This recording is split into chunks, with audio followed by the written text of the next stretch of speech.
लोग बुझाते हैं।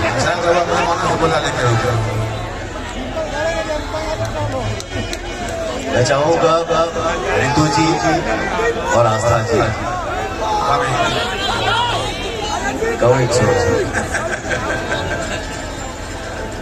वाह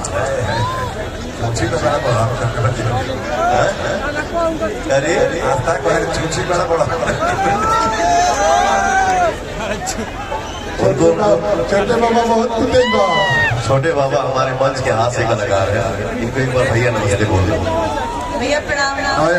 आ जाए सम्मान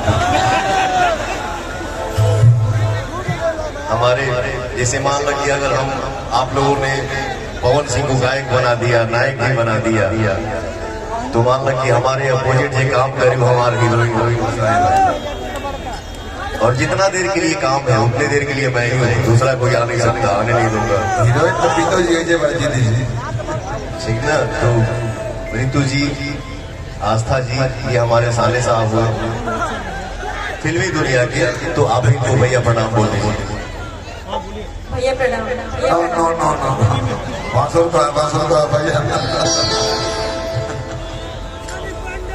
भैया मुंगेर ये खंडोर से चाकर भइल सीना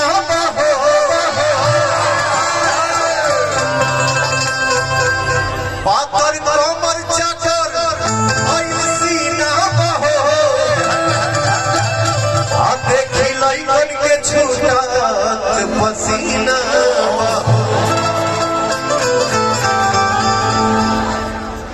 काथी करता यूज टाइट रहता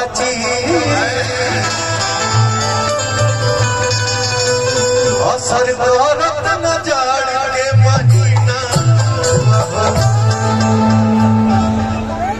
ये हमारे साथ बहुत पहले बड़ी थी ना, तो हमारी भगवान हमारे सामने खड़े हैं, बैठे हैं, उनके एंजॉय के लिए ठीक है। असर करत न जाड़ के महीना